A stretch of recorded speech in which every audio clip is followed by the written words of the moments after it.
राधे राधे, जय श्री कृष्ण, हर हर महादेव। हम इंदुलता आप सबके प्रणाम करतनी, गोड़ छू के गोड़ लागतनी। और आज पैनाली दिलीप जी के लिखल एगो रचना लेके आयल बनी आप लोग के बीच में। आज के शिक्षित समाज में भी बेटी के सबसे पीछे रखल जाता। यह गीत में बेटी के भाव बा, बड़ा सुंदर भाव अपना शब्द से सजौले बनी पैनाली जी ये गीत के। तो आइए सुनल जा सब लोग। बेटिया कहा तरीके से अरे तब करिहा ए बाबा, तब करिहा, तब करिहा ए बाबा, तब करिहा। बेटी कहा तरी कि हो खेद ठाढ़ गोड़वा पर अपना, कि हो खेद ठाढ़ गोड़वा पर अपना, तब करिहा कतहूँ बियाह हो बाबा, तब करिहा कतहूँ बियाह। बेटी बूझी छोड़ावा जनी आंगनवा, बेटी बूझी छोड़ावा मती आंगनवा, धरे दा केवनोरा हो बाबा, धरे दा कवनोरा।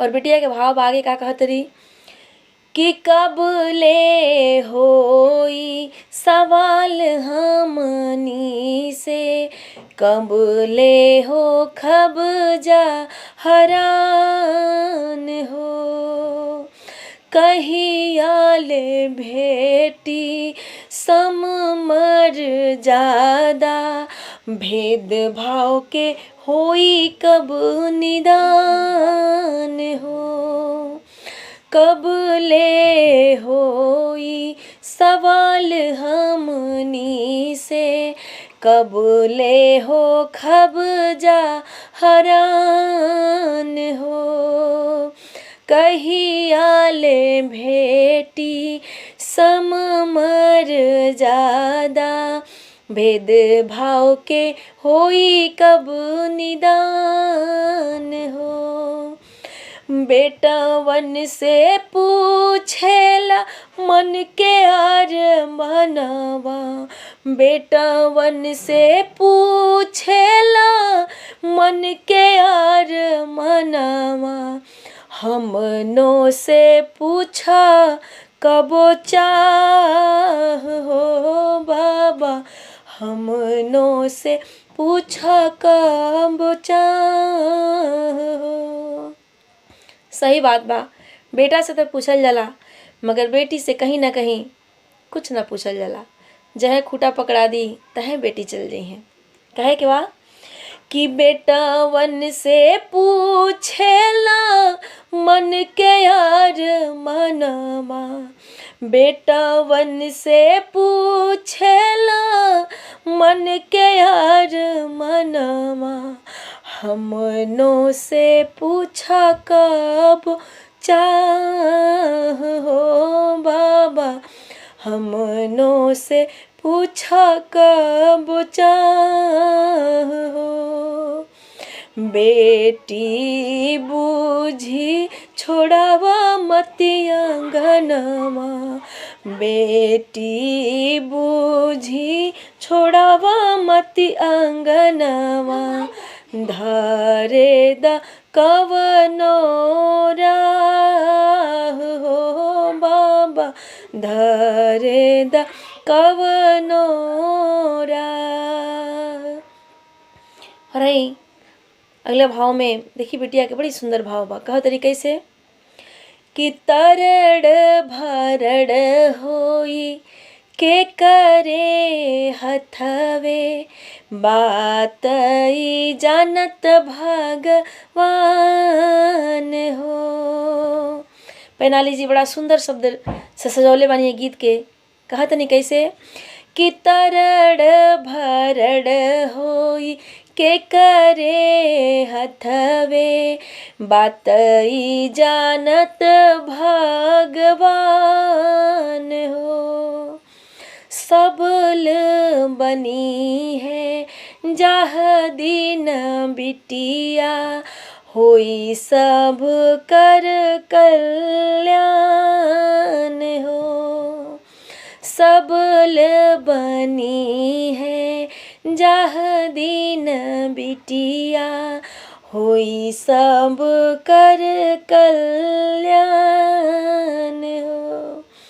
बदल तू आपन सोच पाए नाली, बदल तू आपन सोच पाए नाली।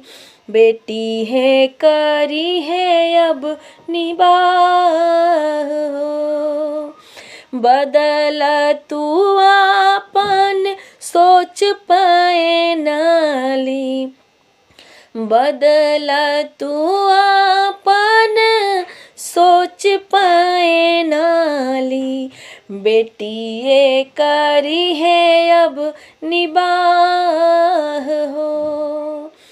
बेटी बूझी छोड़ावा मती अंगनमा, बेटी बूझी छोड़ावा मती अंगनमा। धारे दा कवनो राह हो, धारे दा कवनो राह हो।